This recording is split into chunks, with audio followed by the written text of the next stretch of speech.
राधे राधे प्रिय भक्तों, आज मैं तुमसे कोई कथा नहीं कह रहा। आज मैं तुम्हारे मन से, तुम्हारे दर्द से, तुम्हारे टूटे हुए विश्वास से बात कर रहा हूं। बहुत लोग जीवन में एक प्रश्न लेकर आते हैं, महाराज अगर सब कुछ भाग्य में लिखा है तो फिर हम प्रयास क्यों करें? अगर जो होना है वही होगा तो फिर ये संघर्ष क्यों? और कुछ लोग चुपचाप ये प्रश्न मन में दबाए रखते हैं, मैं इतना सही होकर भी इतना क्यों टूट गया? देखो, सबसे पहले इस सत्य को समझ लो, भाग्य का लिखा कभी नहीं मिटता, लेकिन भाग्य का लिखा समय आने से पहले दिखाई भी नहीं देता। जिस दिन तुम जन्म लेते हो उस दिन तुम्हारे साथ केवल शरीर नहीं आता, तुम्हारे साथ तुम्हारे संस्कार, तुम्हारे कर्म, तुम्हारे पूर्व जन्मों की स्मृति सब सूक्ष्म रूप में आ जाती है और वही मिलकर तुम्हारे भाग्य की एक रेखा बनाते हैं। लेकिन ये रेखा कोई जेल की दीवार नहीं है, ये मार्ग है और मार्ग पर चलना तुम्हारे हाथ में है। तुम में से बहुत लोग आज दुखी हैं क्योंकि उन्होंने किसी पर भरोसा किया और धोखा मिला, किसी ने प्रेम किया और अकेले रह गए, किसी ने ईमानदारी से काम किया और अपमान मिला। और फिर मन कहता है, अगर भाग्य में यही लिखा था तो मैंने इतना सहा क्यों? सुनो, अगर भाग्य में लिखा हुआ तुरंत मिल जाए तो आत्मा कभी मजबूत नहीं बनती। भगवान तुम्हें सजा नहीं दे रहे, भगवान तुम्हें तैयार कर रहे हैं। जिस लोहे को ज्यादा आग से नहीं गुजारा जाता वह तलवार नहीं बनता, और जिस आत्मा ने दर्द नहीं सहा वह करुणा नहीं समझ पाती। तुम रोते हो ना रात में जब कोई नहीं देखता, वही समय तुम्हारी आत्मा का संस्कार बदल रहा होता है। तुम्हें लगता है कोई नहीं सुन रहा, लेकिन याद रखना, जब सब चुप हो जाते हैं तब भगवान सुनते हैं। भाग्य का लिखा कभी नहीं मिटता, पर भाग्य कब फल देगा ये केवल भगवान जानते हैं।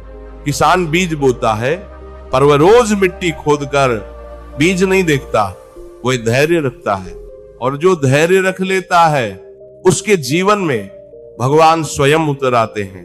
आज तुम जिस स्थिति में हो वो अंतिम नहीं है, ये एक पड़ाव है जहां से आगे का रास्ता और स्पष्ट होने वाला है।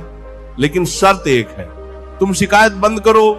जो व्यक्ति हर समय कहता है मेरे साथ ही ऐसा क्यों, वह अपने ही भाग्य को रोक देता है।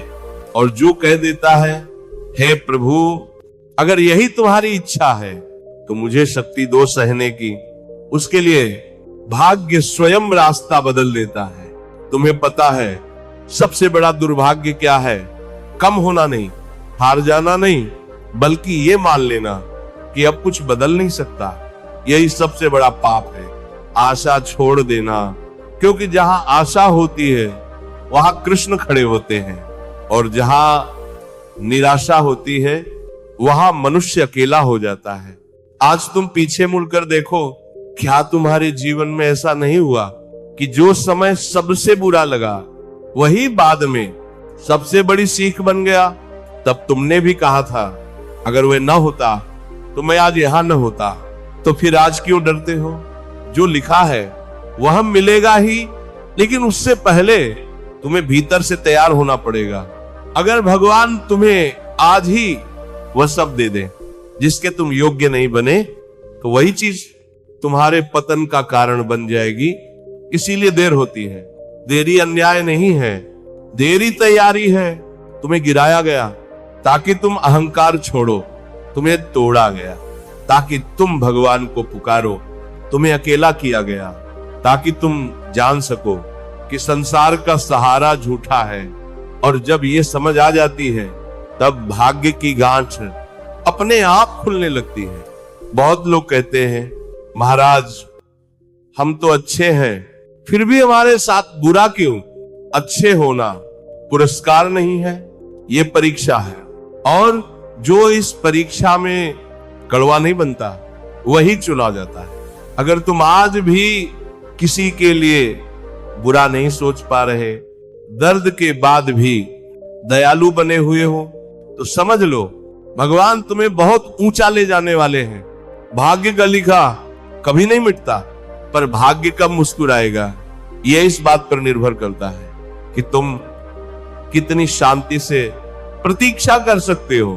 अभी तुम्हारा समय सीखने का है, रुकने का है, संभलने का है, और जब समय आएगा तो वही लोग जो आज तुम्हें नजरअंदाज कर रहे हैं, कल तुम्हें देखकर कहेंगे ये कैसे बदल गया। लेकिन तब तुम्हें उत्तर देने की जरूरत नहीं होगी, क्योंकि जिसने समय के साथ धैर्य रख लिया उसकी खामोशी ही उसका उत्तर बन जाती है। और याद रखना, जो आज तुम्हें रोना सिखा रहा है वही कल तुम्हें भगवान के सबसे पास ले जाएगा। क्योंकि टूटे हुए मन से जो प्रार्थना निकलती है वह सीधे द्वारकाधीश तक पहुंचती है। और जब कृष्ण पहुंचते हैं तो केवल परिस्थिति नहीं बदलती, मनुष्य स्वयं बदल जाता है। देखो, बहुत लोग भगवान से पूछते हैं मुझे कब मिलेगा, लेकिन कोई ये नहीं पूछता मैं कब तैयार होऊंगा। भाग्य देने से पहले भगवान मन को तैयार करते हैं, क्योंकि अगर मन कमजोर हुआ और भाग्य भारी मिला तो वही वरदान अभिशाप बन जाता है। आज तुम्हारे जीवन में जो रुकावटें हैं वह दंड नहीं है, वह सुरक्षा कवच है। अगर कुछ लोग तुम्हारे जीवन से दूर हुए तो समझ लेना वे तुम्हारे अगले अध्याय में लिखे ही नहीं थे। और जो जबरदस्ती किसी रिश्ते को खींच कर रखते हैं वे स्वयं अपने भाग्य से लड़ते हैं। कृष्ण ने कभी किसी को रोका नहीं, जो गया उसे जाने दिया और जो रुका उसे हृदय से लगाया। यही जीवन का नियम है।